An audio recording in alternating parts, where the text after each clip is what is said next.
Depois veio a mim a palavra do Senhor dizendo: E tu, ó filho do homem, assim diz o Senhor, ou assim diz o Senhor Deus, acerca da terra de Israel: vem o fim vem sobre os quatro cantos da terra. Amém.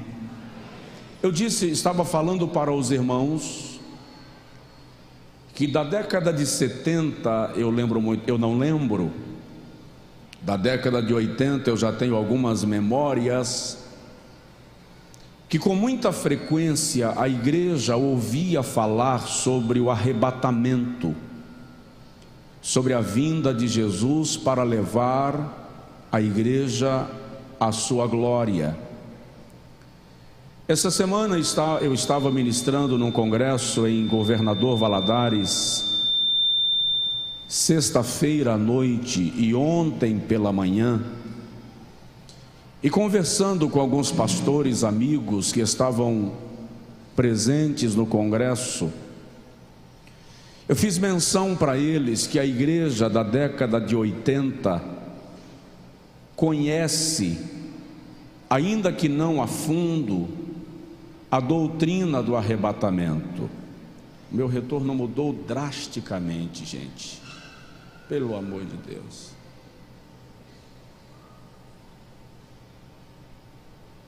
A igreja da década de 80 conhece a doutrina do arrebatamento, mas da década de 90 para cá, nós resolvemos importar de algum lugar do mundo o conceito distorcido de prosperidade, de sucesso na terra, e mudamos o nosso foco para a terra de tal forma que a volta de Jesus deixou de ser do nosso interesse.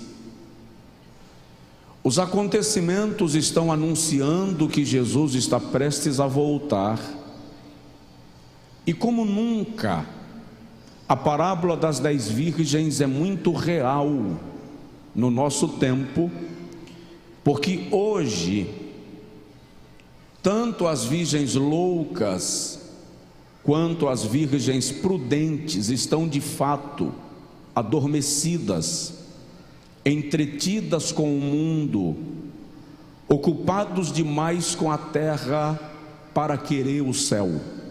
Eu vou repetir: nós estamos ocupados demais com a terra para que desejemos o céu, e isto é ruim, porque uma das características da igreja, ou uma das características da igreja redimida e noiva do Cordeiro, é a expectativa da vinda de Jesus para arrebatá-la. É muito interessante observar, o Senhor está usando Ezequiel aqui para falar com o povo de Israel da sua teimosia e da sua impenitência, da sua rebeldia, e usando o profeta, o Senhor começa a declarar a iminência da destruição daquela nação por conta do juízo divino que seria enviado, causando destruição, extermínio, desterro, cativeiro, por causa da sua desobediência e teimosia ao não ouvir nem obedecer à voz de Deus. Então o Senhor usa o profeta e diz: o fim vem sobre os quatro cantos da terra. É muito interessante que desde centenas de anos a humanidade tem uma grande preocupação com o tempo do fim, No Salmo de número 39, o salmista diz: faze-me conhecer a medida dos meus dias e o meu fim, ó Deus, para que eu saiba quão frágil sou. Essa inquietação do salmista traduz a inquietação de toda a humanidade. Um dia, os apóstolos levaram Jesus ao templo de Jerusalém, templo construído por Herodes, que pretendia ganhar a simpatia dos judeus, e por isso construiu um templo magnífico com mármore branco. A história diz que a quilômetros de distância, quem estava chegando em Jerusalém via o reflexo do grande templo construído por Herodes. E segundo a história, nas paredes do templo de Jerusalém haviam pedras que pesavam até 1 tonelada. Os apóstolos estavam encantados, era isto que Herodes pretendia: encantar e convencer os judeus de que ele era um bom governador para a província, e com isso inibir os manifestos e os movimentos de cunho político. Os discípulos, então, envolvidos por este encanto com a magnífica construção e arquitetura, levam Jesus ao templo e dizem: Senhor, olha a beleza desta construção. Quando Jesus visita todo o templo e conhece e reconhece, ele desmonta esse encantamento dos seus apóstolos, quando ele diz: não vede tudo isto? Não ficará aqui pedra sobre pedra que não seja derribada. Na saída do templo, os apóstolos o cercam e dizem: Senhor, dize-nos, quando se darão estas coisas? Que sinal haverá da tua vinda e do fim do mundo? Veja que a preocupação dos apóstolos não era quando o templo seria desmoronado, que seria logo após, no ano 70 depois de Cristo, quando o general Tito invade Jerusalém e destrói o templo outra vez. A grande preocupação deles não era a queda do templo, era com o fim do mundo. E parece que Pedro, o apóstolo, não tem muito interesse em diminuir esta nossa expectação, porque no capítulo de número 4, versículo de número 7, da sua primeira epístola, ele escreve e diz: já está próximo o fim de todas as coisas. Vocês estão me ouvindo bem? Está dando para entender? Ok? Já está próximo o fim de todas as coisas. Eu cresci, bem depois de Pedro, ouvindo uma expressão dos mais velhos, que dizia: 2000 inteirará, mas não passará. E lembro que no final de 1999, muita gente vendeu fazenda para gastar o dinheiro, sacou aplicações financeiras. Aliás, eu conheço gente que fez a última viagem de férias, porque na virada de 1999 para 2000 o mundo iria se acabar. Eu conheço gente que estourou o cartão de crédito. Os bancos se prepararam para uma pane do sistema por causa da mudança dos dígitos na contagem dos anos.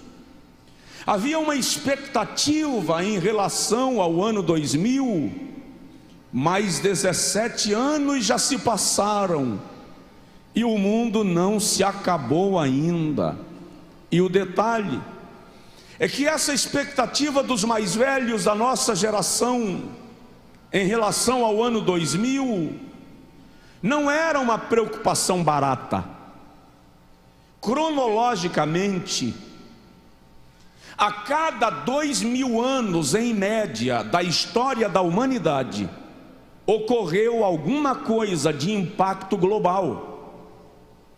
Nos primeiros 2000 anos da humanidade na Terra, ocorreu o dilúvio, e houve o extermínio de todos os povos antediluvianos. Mas 2000 anos se passaram, e no ano 5, antes da nossa era, ocorreu o glorioso, extraordinário, profetizado, esperado nascimento do Messias, Jesus Cristo de Nazaré, o Filho do Deus vivo, que veio para salvar a humanidade. Mais 2000 anos se passaram, e nós estamos vendo sinais claros de que o mundo está caminhando num processo de mudança veloz e numa direção perigosa. Todos os estudiosos concordam que os sinais que apontam para o tempo do fim já se cumpriram no nosso tempo. O que eu quero compartilhar com você nesta noite, e agora eu preciso ser mais breve do que eu pretendia, são sinais que caracterizam que este tempo que nós estamos vivendo é o tempo do fim. Os sinais que nós estamos vivenciando apontam para um momento decisivo na história da igreja e na história da humanidade. Então vamos observar alguns acontecimentos sem fantasia, são reais, porque a igreja do Senhor precisa ser despertada, precisa acordar, porque a qualquer momento a trombeta vai tocar e Jesus vai descer em busca dos seus. Você pode achar isto uma ignorância, você pode achar isso muito estranho, porque, eu repito, esta geração não conhece a promessa do arrebatamento da igreja. Mas olha, a Bíblia fala da segunda vinda de Jesus 8 vezes mais do que fala da primeira. Se a primeira se cumpriu, imagine a segunda, que é citada 8 vezes mais. A Bíblia fala da segunda vinda de Jesus de modo direto e ou indireto em 1817 referências. Se eu creio na Bíblia, se eu creio nas profecias bíblicas, e se eu creio que ele veio um dia, nasceu de uma virgem, viveu sem pecar, morreu sem reclamar e ressuscitou ao terceiro dia, então também creio que ele há de voltar para buscar a sua igreja, conforme ele prometeu.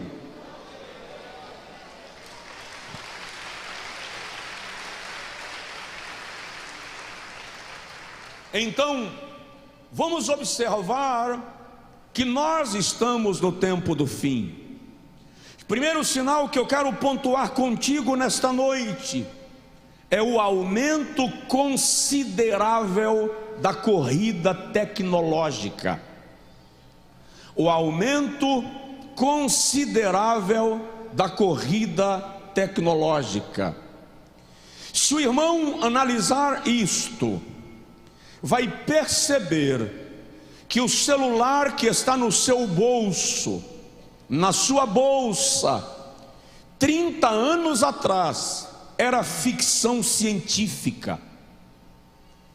Nos filmes da década de 90, é que se pensava em conversar com alguém em outra cidade, olhando na tela e vendo o rosto desse alguém. E isto é o mínimo do avanço da ciência. Os mísseis teleguiados intercontinentais, que podem ser atirados de um continente para o outro e, pasme, com uma margem de erro de 1 metro quadrado apenas, é um sinal do avanço da corrida tecnológica. Pesquisadores dizem que até meados do século passado, o conhecimento humano dobrava a cada 50 anos. Depois de meados do século passado, até por volta do início da década de 80, o conhecimento humano passou a dobrar a cada 20 anos. Da década de 90 até o ano 2000, o conhecimento humano passou a dobrar a cada 19 meses. E hoje, o conhecimento humano dobra a cada 9 meses. O seu celular daqui a 6 meses é obsoleto. O seu computador de última geração daqui a 6 meses precisa de atualização. A ciência se multiplicou. Há 10 anos atrás, para pregar no Japão, eu precisava ir ao Japão. Agora, exatamente agora, eu estou pregando no Japão, sem sair de Feira de Santana, porque a ciência se multiplicou. O Senhor usou Daniel, no capítulo de número 12 do livro que leva o seu nome, e disse a Daniel da seguinte maneira no versículo 4: muitos correrão de uma parte para outra parte, e a ciência se multiplicará. Ele já havia declarado esse avanço do conhecimento humano. A globalização é predita lá no governo de Faraó, no exercício de José. E em Isaías capítulo 28, versículo 11, diz assim: porque por meio de outra língua se falará a este povo. Sim, literalmente o texto está falando do cativeiro babilônico, mas a profecia escatológica está falando de uma quebra de fronteiras. Nos dias do profeta Isaías, cada povo falava a sua língua. O que Isaías está profetizando é um avanço do conhecimento, de tal forma que os idiomas se confundirão, se misturarão, e nações falarão idiomas diversos e se comunicarão por meio de outras línguas. Profeta Amós, profetizando no capítulo 8, diz: e os homens andarão de mar a mar. Ele está falando da velocidade das viagens. Nos dias de Amós, capítulo 8, os homens andavam a cavalo. Eles não atravessavam de mar a mar. Hoje, eu consigo jantar na Europa e tomar café da manhã em casa. Eu consigo almoçar em casa e jantar nos Estados Unidos, porque os homens andarão de mar a mar. A ciência se multiplicou. Já é comum nos países de primeiro mundo O camarada não sair de casa mais, nem para fazer a sua feira de supermercado, porque ele compra em casa, paga no cartão, recebe na porta. O que está sendo planejado na indústria robótica, o que está sendo planejado no que tange a procedimentos cirúrgicos. Outro dia estive visitando um membro da nossa igreja que passou por um procedimento cirúrgico melindroso, e o procedimento cirúrgico foi conduzido por um robô, porque a ciência se multiplicou, e se multiplicou de maneira veloz, e isto indica que nós estamos no tempo do fim. É um sinal claro que a igreja não permanecerá na terra mais por muito tempo, porque Jesus vai voltar para levar a sua noiva à sua glória, e só quem crê pode dizer glória a Deus, aleluia, louvado seja Deus. Segundo sinal que caracteriza que nós estamos no tempo do fim, são fenômenos na natureza. Fenômenos na natureza. No Evangelho segundo Lucas, capítulo de número 21, versículo 25 e 26, Jesus diz assim: e haverá sinais no sol e na lua e nas estrelas, e na terra angústia das nações, em perplexidade por causa do bramido do mar e das ondas. Homens desmaiarão de terror na expectação das coisas que sobrevirão ao mundo, porquanto as virtudes, as potências, os poderes do céu serão abalados. Preste atenção nisso. Jesus declara sinais no sol. Se está uma notícia velha, a ciência declarou que o sol está envelhecido. O nosso sol está envelhecido, e ele está entrando num processo de aquecimento. E a temperatura da terra nos últimos anos já aumentou 3 graus. Nos próximos anos ele aumentará até 4 graus mais. E a declaração da ciência é que o sol, o nosso sol, vai entrar num processo de bombeamento, tipo enche e esvazia. Algumas regiões vai sofrer enchentes intermináveis. Outras regiões vão sofrer secas, trágicas e mortais, porque haverão sinais no sol e na lua. Nunca na história houveram tantos eclipses lunares como nesta geração. Jesus declara que haverá sinal nas estrelas, e os homens em perplexidade por causa do bramido do mar, tsunamis, ondas elevadas, descongelamento do continente do gelo, o aumento do nível do mar. Tudo isto é sinal que nós estamos no tempo do fim. Romanos capítulo de número 8, versículo de número 22, Paulo diz que toda a criação conjuntamente geme.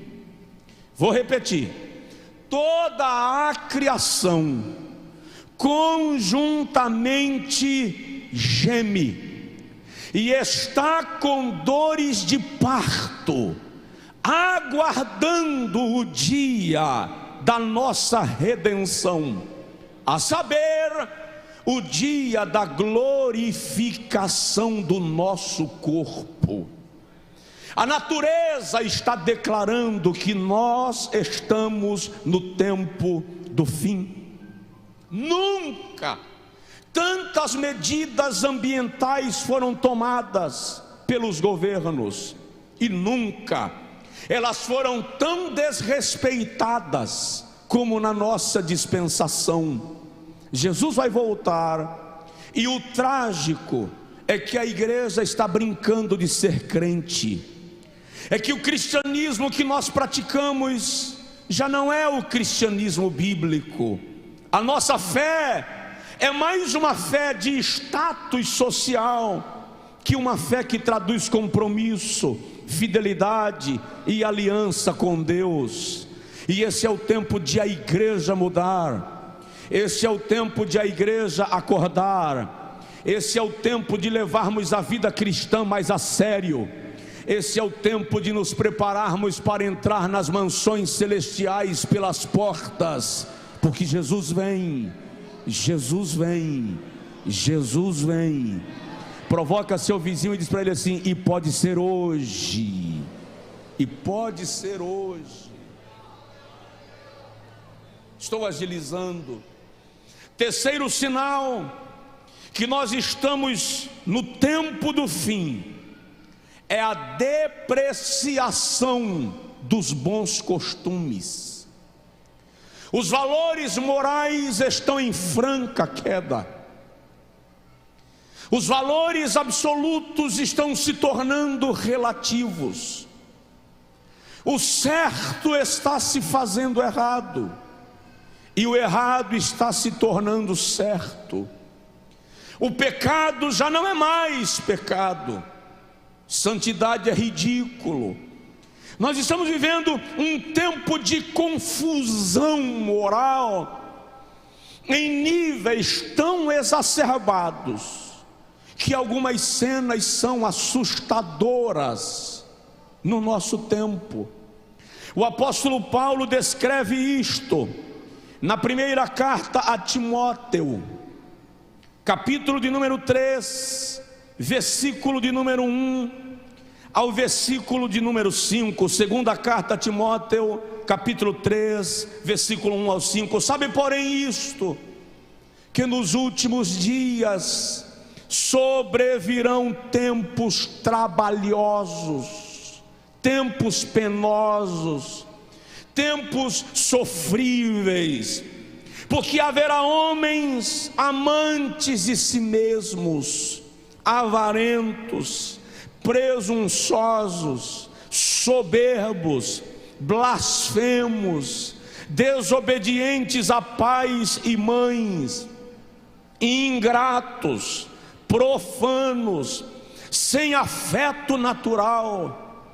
irreconciliáveis, caluniadores, intemperantes, cruéis, sem amor para com os bons, traidores, obstinados, orgulhosos, mais amigos dos deleites do que amigos de Deus. Pior, tendo aparência de piedade, mas negando a eficácia delas ou dela. Paulo está descrevendo o cenário que nós estamos vivendo, um cenário de desvalorização moral em níveis vergonhosos.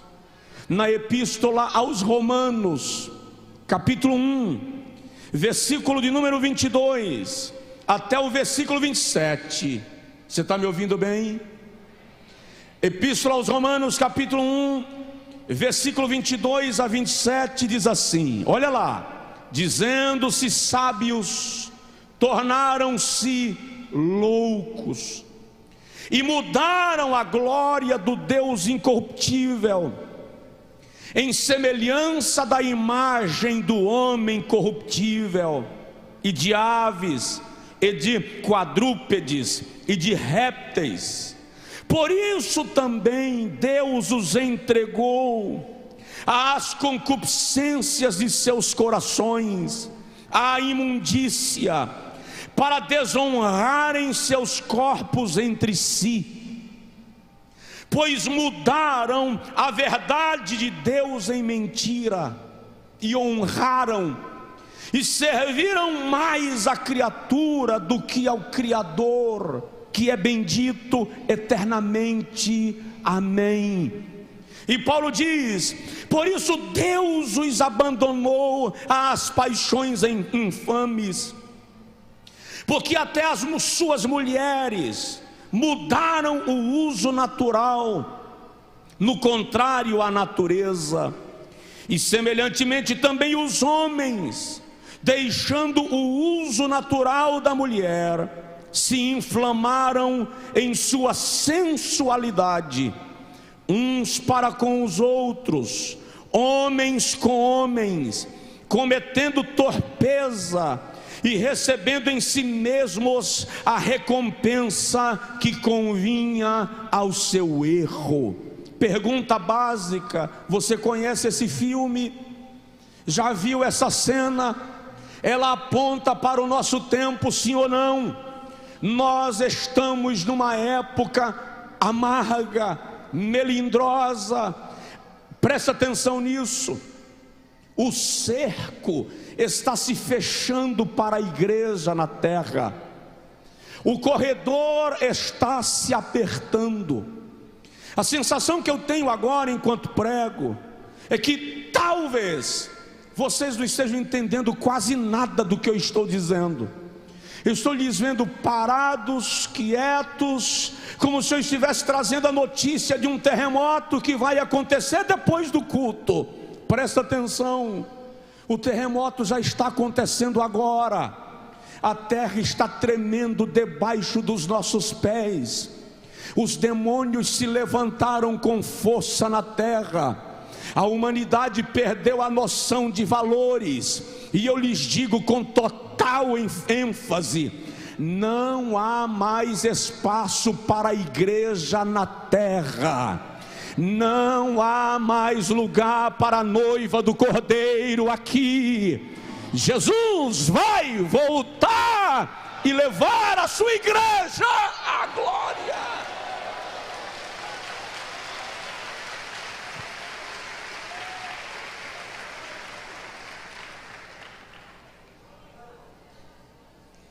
Um pai de família hoje não consegue mais assistir a televisão tranquilo com a sua filha adolescente, com o seu filho adolescente.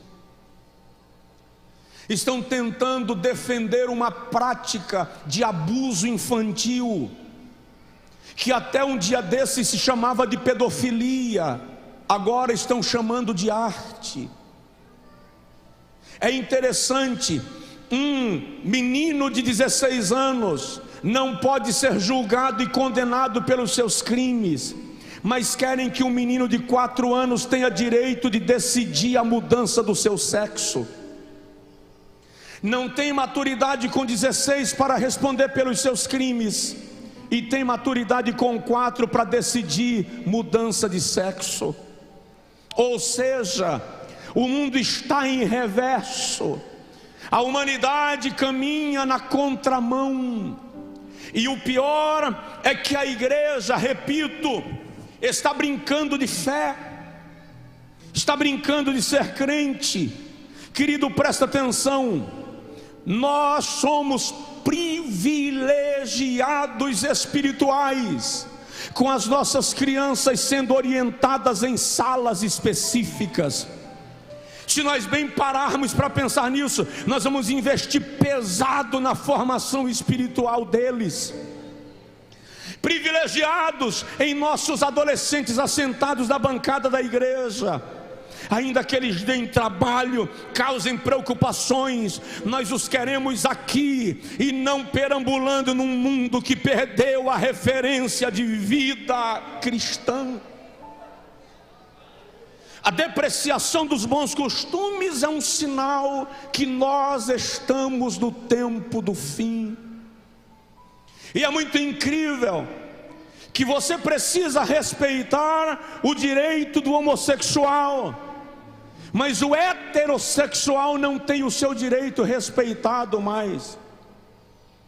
Eu fui abordado descaradamente por um homossexual outro dia num aeroporto.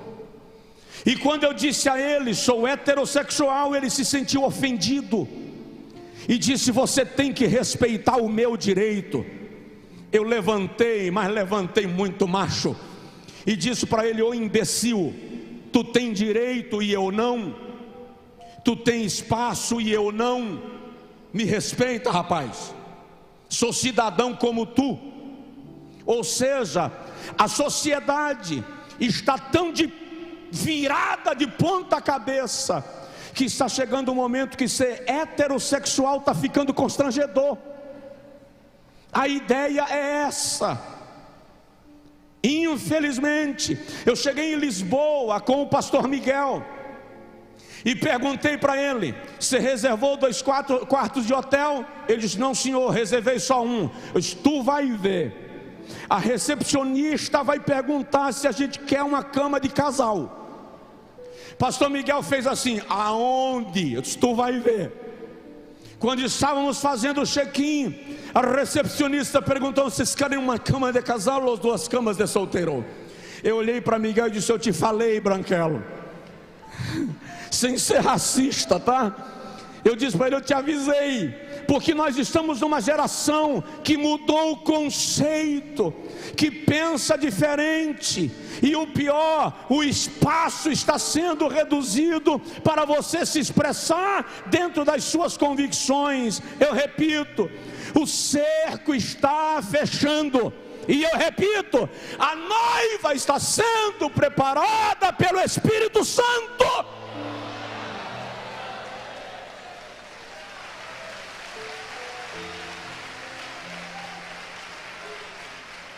Aleluia.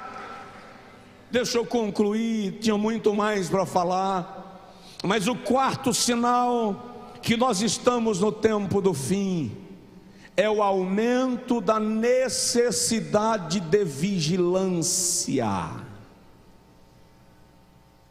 Dá um toque no seu vizinho, fala com ele assim, vigia mais. Vigia mais.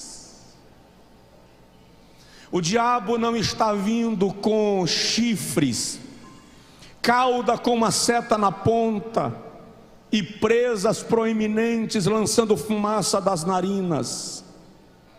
Nós estamos convivendo com o diabo em tempo real, só não estamos percebendo. A igreja precisa vigiar mais. Provoca seu vizinho e diz para ele assim, vigia, irmão. Primeira carta de Paulo aos Coríntios, capítulo 10, versículo 11 e 12, diz assim, ora, todas estas coisas lhe sobrevieram como figuras, e estão escritas para aviso nosso, para quem já são chegados os fins dos séculos. Aquele, pois, que cuida está em pé, olhe que não caia, olhe que não caia.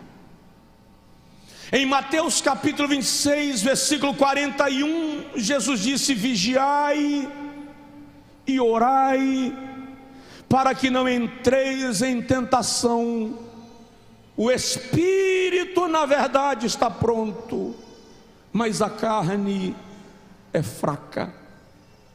Quando o apóstolo Paulo estava prestes a empreender a sua 3ª viagem missionária, ele reúne os obreiros da região de Éfeso, e em Atos 20, 28 a 31 ele diz assim, olhai por vós mesmos e pelo rebanho sobre o qual Deus vos constituiu ministros, para apacentardes as ovelhas que Ele mesmo adquiriu com o seu próprio sangue.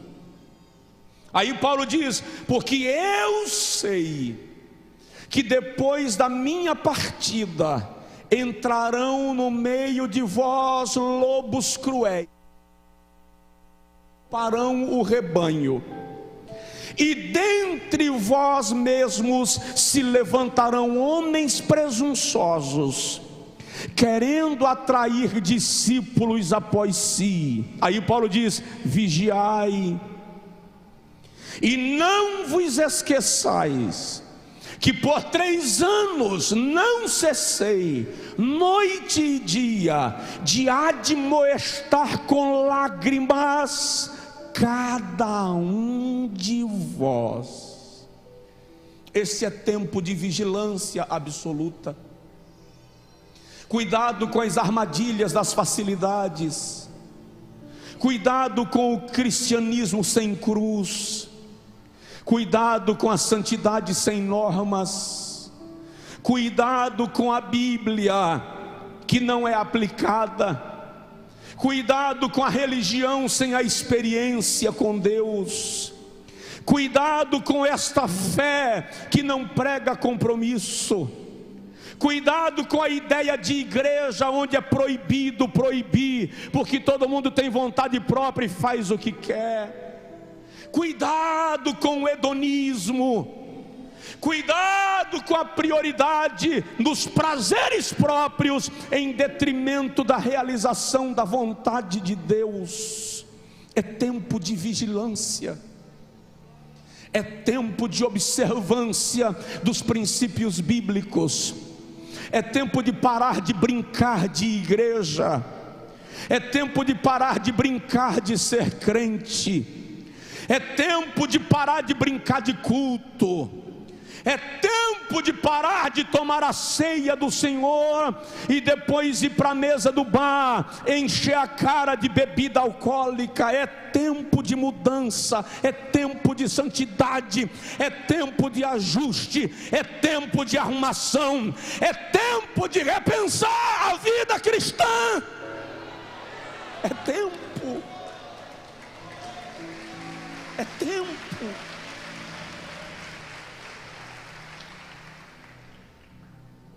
Não dá para pensar que porque eu estou longe, eu estou livre. Presta atenção. Quem age por conveniência, na hora de fazer uma besteira, olha para os lados. Quem age por princípio, na hora de fazer uma besteira, olha para cima. Eu não preciso ser visto por alguém, basta eu entender que eu estou ao alcance dos olhos do Todo-Poderoso. Tempo de mudar. Nós estamos vivendo tempos do fim. Vigia, vigia, vigia. Pedro diz: sede sóbrios, vigiai. O diabo, vosso adversário, anda em derredor, bramando como leão, buscando a quem possa tragar. Vigia. Diz assim o pastor Josué. Fala aí, pastor Josué. Para. Está bom. Deixa o resto para terça. Deixa eu falar mais 2 coisinhas contigo e eu encerro. O quinto sinal que nós estamos no tempo do fim é que este é um tempo de grandes vitórias para o povo de Deus. Presta atenção. Em meio à pressão e em meio à opressão, o Senhor vai liberar sobre a igreja um poder extraordinário para suplantar os ataques. Há um caminho novo que o Senhor abrirá para a sua igreja trilhar, para aqueles que se comprometem com Ele. A Bíblia diz no livro que recebe o nome de Josué, capítulo de número 10, versículo de número 12 a seguir. Josué estava em guerra contra os amorreus, e o sol declinou, o dia acabou, a noite chegou, e Josué correu no monte, e ao chegar lá em cima ele grita: para, sol, no monte de Aijalon. Lua, detente no vale de Zebulon. Presta atenção, neste tempo, a igreja será revestida de maior autoridade. Eu estou falando da igreja, não estou falando de frequentadores de culto, não estou falando de crentes só porque são crentes nominais. Eu estou falando da igreja, a noiva do Cordeiro, crente aliançado com o céu, vai receber uma autoridade diferenciada nesse tempo de pressão e de perseguição. O Senhor vai liberar sobre a sua igreja experiências extraordinárias de vitória. Uma autoridade diferenciada virá sobre aqueles que se aproximarem mais de Deus. E à medida que sofrermos a pressão, e à medida que sofrermos a opressão, e à medida que o adversário fechar o cerco e nos aproximarmos de Deus, Ele vai liberar sobre nós ousadia, intrepidez, coragem. Deixa eu te falar, o Senhor vai tirar o teu medo, o Senhor vai tirar a tua covardia de proclamar o evangelho da verdade. O Senhor vai te capacitar com uma intrepidez tão extraordinária que quem olhar para você não vai te reconhecer. Lembra de Estevão? A Bíblia diz em Atos 6 que enquanto ele pregava, o seu rosto se transfigurou e ficou como o rosto de um anjo. Se prepare para ver Deus levantando profetas na terra, que enquanto pregam o rosto vai transfigurar. Haverá uma mudança da fisionomia pela autoridade de Deus que será liberada neste tempo.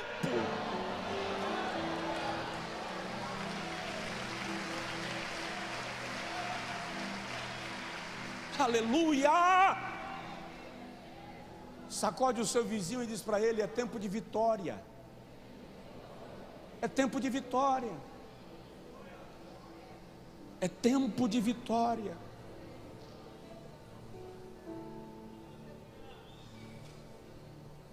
Penúltimo lugar, sinal do tempo do fim, derramamento do Espírito Santo. Haverá um derramamento extraordinário do Espírito Santo. Eu vou repetir porque essa igreja é pentecostal. Se não dá glória a Deus com uma informação dessa, eu tenho que desligar esse som, não é possível. Haverá um derramamento extraordinário do Espírito Santo sobre a igreja, a noiva do Cordeiro na terra. E há de ser que nos últimos dias, Joel 2, 28 e 29, derramarei do meu Espírito sobre toda a carne. Vossos filhos e vossas filhas profetizarão. Os vossos velhos terão sonhos, e os vossos jovens terão visões.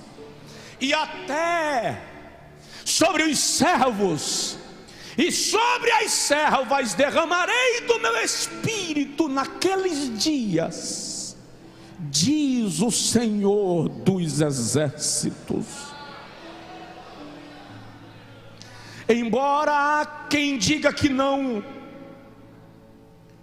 eu não creio que a igreja será arrebatada em tempo de esfriamento espiritual. Sim, ela será arrebatada em tempo de apostasia, porque é preciso que se revele quem é noiva e quem não é noiva. Mas a noiva será avivada. Em meio a avivamento, que as virgens prudentes serão manifestadas. Mateus 25. Porque o reino do céu é semelhante a 10 virgens, as quais tomando as suas lâmpadas saíram ao encontro do noivo. E tardando o noivo, tosquenejaram todas e adormeceram. Mas à meia-noite ouviu-se um grito: eis aí o noivo, saí-lhe ao encontro. Pelo que as virgens loucas disseram às prudentes: dai-nos do vosso azeite, porque as vossas lâmpadas se apagam. As virgens prudentes, porém, olhando para as loucas, disse-lhes: não seja caso que nos falte a nós e a vós, e diante aos que o vendem, comprai-o para vós. E saindo elas a comprar, chegou o noivo e fechou-se a porta. A igreja é composta de duas classes de crentes: as virgens loucas e as virgens prudentes. Jesus diz que no dia do arrebatamento, dois estarão numa cama, um será tomado e o outro será deixado.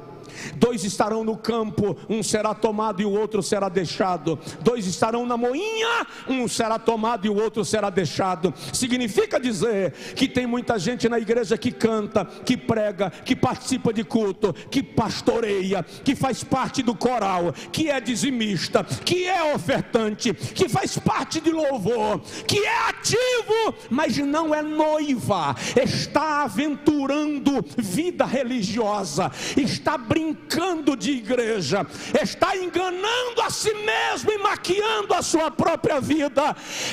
Este é o tempo em que o Espírito de Deus vai sacudir a figueira.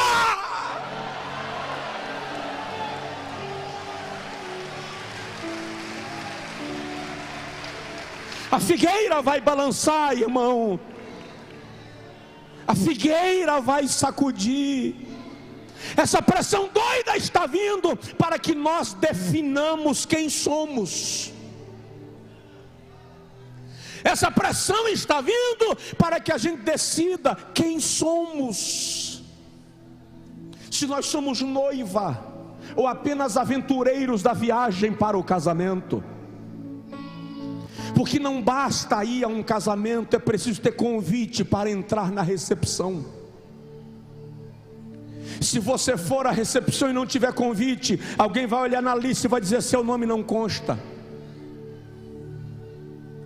E uma das marcas mais poderosas para definir a noiva é a presença do Espírito Santo, é a lamparina acesa. E tem muita gente que a lâmpada já apagou, ele está caminhando na luz, porque está iluminado pelo poste do vizinho.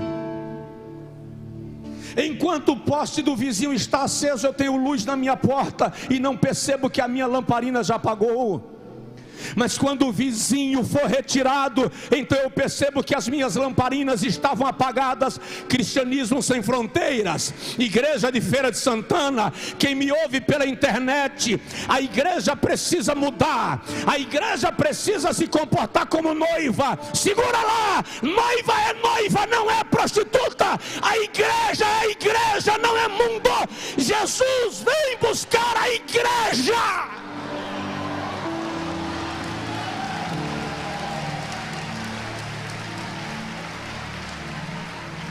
Choriá, Suriô, Baganai, Bessuria, Mandabá, Renagás.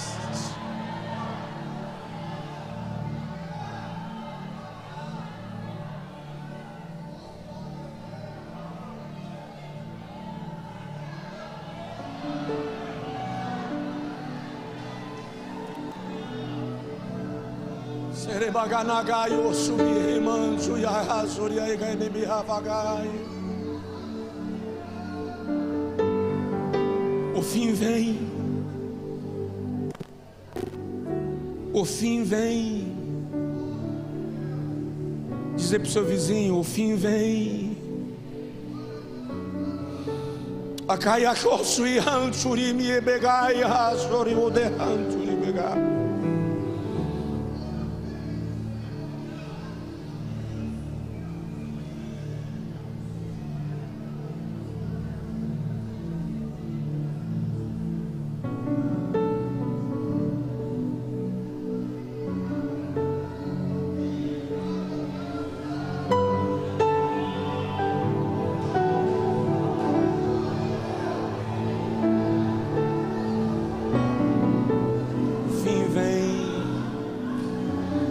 O fim vem, e o Espírito Santo está sendo derramado sobre a igreja. O Espírito Santo está sendo derramado sobre a igreja.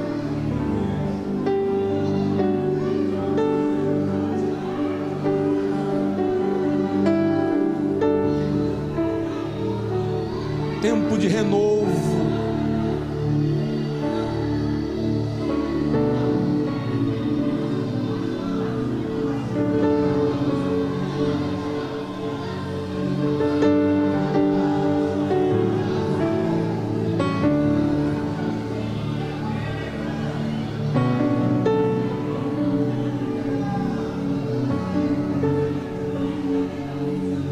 Tempo de renovo.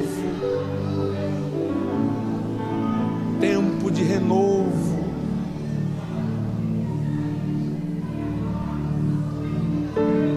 Tempo de renovo. O Espírito está sendo derramado sobre o povo de Deus. O que a profecia disse foi: esta igreja não será mais a mesma. Estou repetindo para você ouvir, porque você não ouviu, eu li os lábios. Você precisa entender que haverá um grande derramamento do Espírito sobre a igreja. O Espírito Santo se manifestará no meio da noiva como nunca antes nós vimos nesta geração. Nós vamos ver crentes sendo batizados com o Espírito Santo na hora do louvor, na hora da pregação. Você vai acordar em casa falando em línguas de madrugada. Você vai estar no fogão, minha irmã, preparando aquela salada rápida para a visita que chegou sem avisar. E de repente o Espírito Santo vai se apoderar da tua alma com renovo e com alegria.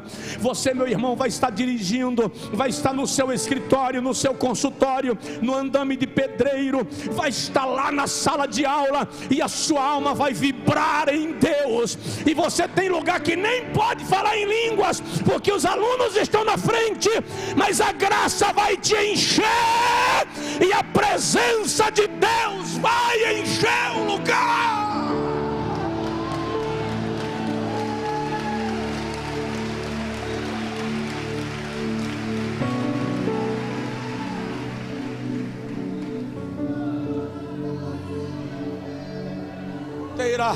Eu gosto de da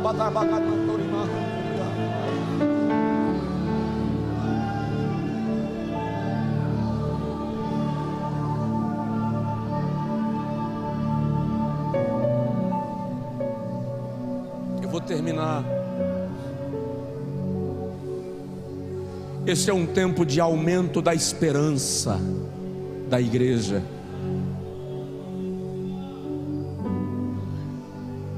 Fizemos ontem como que um pacto, que vamos no Brasil começar a voltar a pregar sobre arrebatamento, que esta geração precisa conhecer essa proposta do céu. Vamos voltar a falar sobre a vinda de Jesus. Tito 2,14, aguardando a bem-aventurada esperança e o aparecimento da glória do nosso Deus e Salvador Cristo Jesus. Apocalipse 21:7, eia, demos-lhe glória, porque chegadas são as bodas do Cordeiro e a sua noiva já se preparou. Este é o tempo, este é o tempo, este é o tempo. A maior expectativa do céu é a chegada da igreja, você sabia? Você sabia disso? A maior expectativa do céu é a chegada da igreja. Ei, serafins não nos conhecem, as hostes angelicais que estão ao redor do trono não nos conhecem, as miríades e miríades de anjos que adoram ao Todo-Poderoso assentado sobre o trono não nos conhecem. Eles sabem que Jesus foi enviado num tempo para resgatar um povo, e eles sabem que esse povo será levado para lá. Há uma expectativa com a chegada da igreja. Tanto é que a Bíblia diz, Salmo de número 24, uma profecia messiânica e escatológica. Os anjos cantam e dizem: levantai, ó portas, as vossas cabeças, levantai-vos, ó entradas eternas, para que entre o Rei da Glória. E alguns anjos vão perguntar: quem é este Rei da Glória? E os outros anjos vão responder: o Senhor dos Exércitos. O Senhor dos Exércitos, Ele é o Rei da Glória.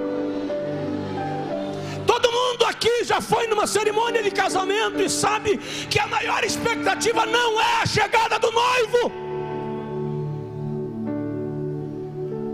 A maior expectativa num casamento é a chegada da noiva. Eu chego em casamentos para celebrar e dizem: o senhor vai entrar pelo carpete. Eu vou, não tem quem convença. Outro dia a moça disse assim: ou o senhor entra ou eu disse: tu chama outro? Pode chamar. Não, o senhor pode fazer o casamento. O senhor entra e me espera lá no púlpito. Porque a entrada triunfal não é do celebrante. A entrada triunfal nem é do noivo. Por quê? Porque o noivo já está no altar. O noivo já está lá, gente. Vou preparar-vos lugar. Ele já está lá.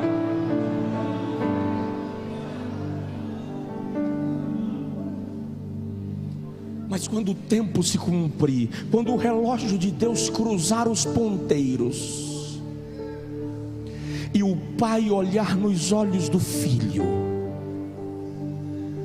e eles disserem para um para o outro: é tempo, chegou a hora. E o filho se levantar da destra do pai onde ele está sentado. Quando ele se colocar de pé, todo o céu saberá que chegou a hora. E ele, como um relâmpago, vai voar do trono do Pai ao tribunal de Cristo, conforme a Bíblia. E as hostes angelicais tomarão o espaço sideral.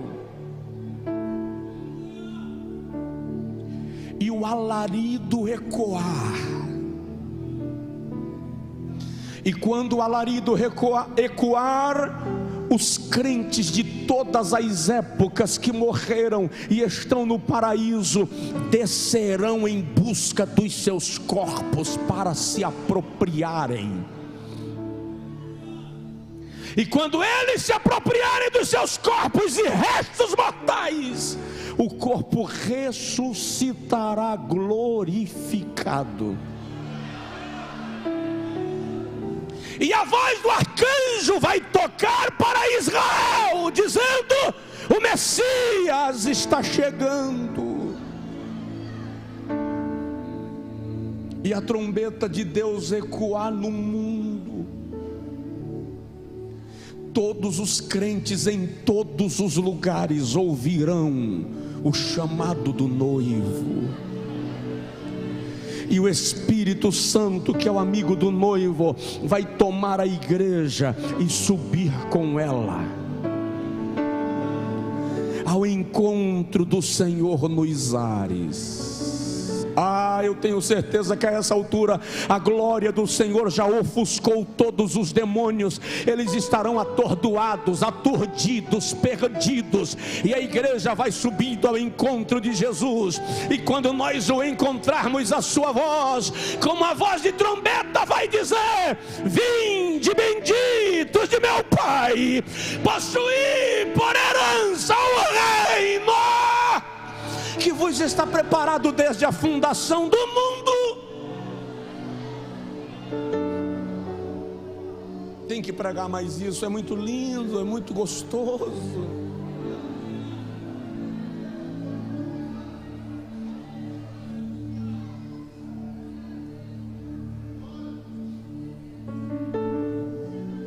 E em corpo glorificado seremos introduzidos no tribunal de Cristo.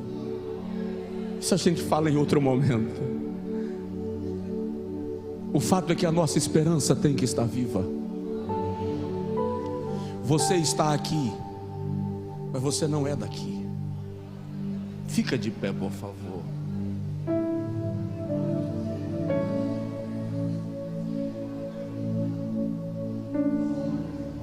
vou passar um pouquinho do horário, me tolere, por favor. Você está aqui, mas você não é daqui. Jesus vem. Jesus vem.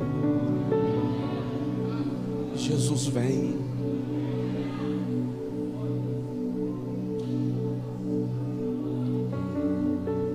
Eu tenho um grande amigo, genro do pastor José Antônio dos Santos, pastor José Neco.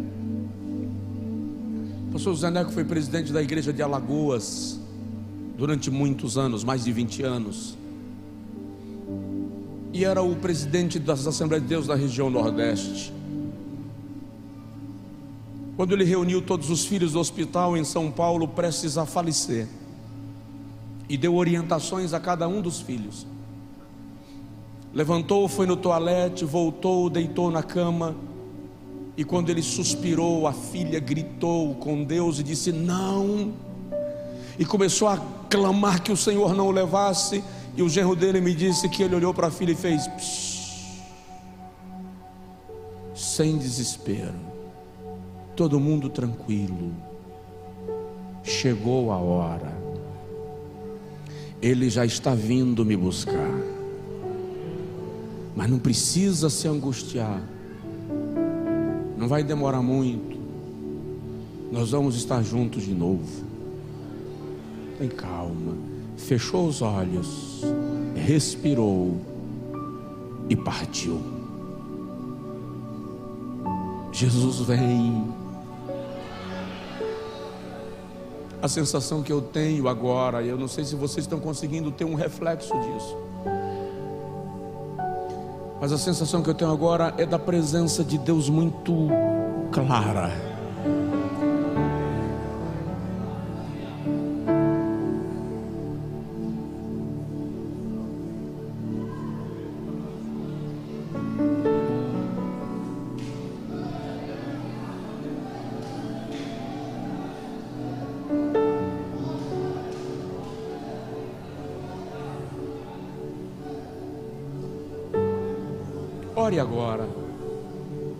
Ore agora aí no seu lugar.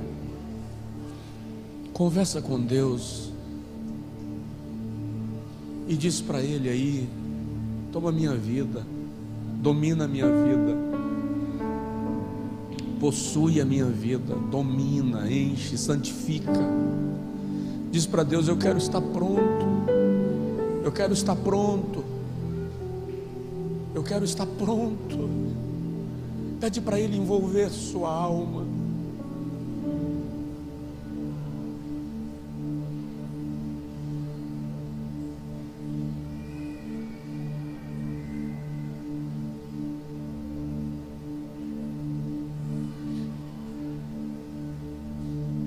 Ore. Diz para o Senhor: trata a minha vida. Trata a minha vida.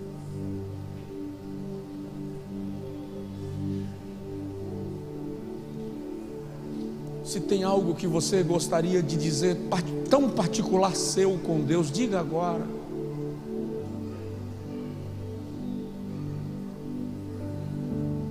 Um ajuste a fazer, uma arrumação.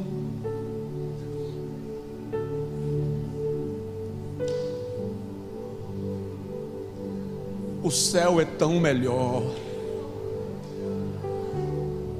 O céu é tão melhor.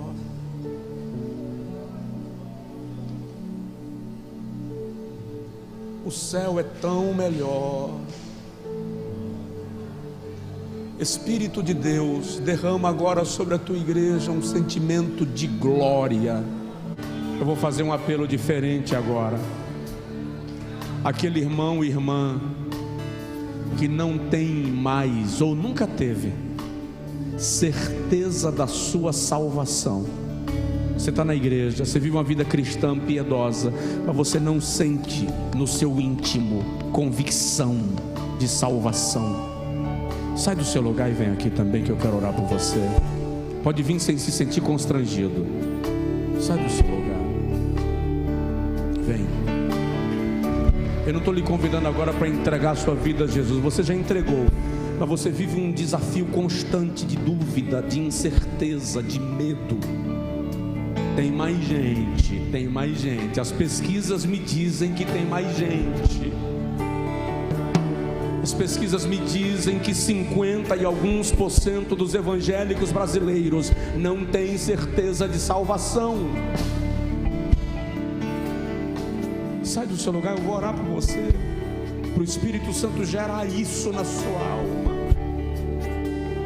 Estou dizendo que você está em pecado, não. Não estou dizendo que você precisa aceitar Jesus de novo, não.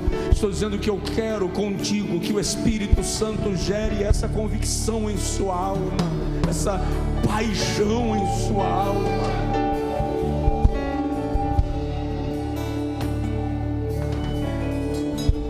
Não é a convicção religiosa, não, porque os religiosos têm uma convicção religiosa de que vão para o céu porque praticam coisas boas. Não é disso que eu estou falando. Eu estou falando da certeza do Espírito Santo testificando dentro de você, que a despeito de você ser um bom moço, uma boa moça, um bom cidadão, uma boa cidadã, Jesus confirma na sua alma que Ele lhe salvou. Vem, nós já vamos orar.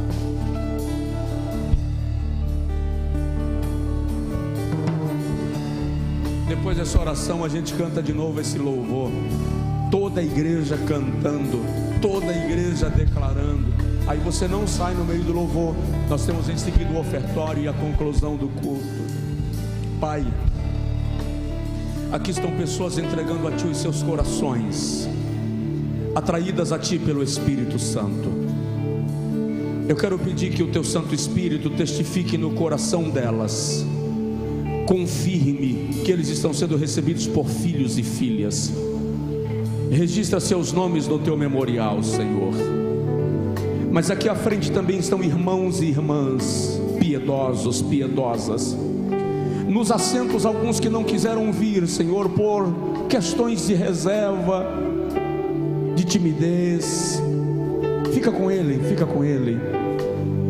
Eu quero pedir, Senhor Jesus, que esses irmãos que enfrentam a dúvida acerca da sua própria salvação, que enfrentam um embate e quantas vezes Satanás lhes acusa, lhes ameaça e lhes constrange, oh Deus, proíbe o diabo de abordar os teus filhos e tuas filhas com dúvida. Proíbe o diabo, Senhor, de questionar a salvação dos teus servos, e faz com que o poder do Espírito Santo, a ação profunda do Espírito Santo em seu interior, confirme agora nos seus corações seus nomes do teu santo livro. O Espírito Santo confirma neles agora essa certeza com a renovação espiritual, que eles sintam um derramar tão extraordinário da tua presença nesta noite e saiam daqui cheios de ti, revestidos de ti. Confirma agora, porque está escrito que é o Espírito Santo que testifica com o nosso espírito que nós somos filhos de Deus. Em nome de Jesus, em nome de Jesus.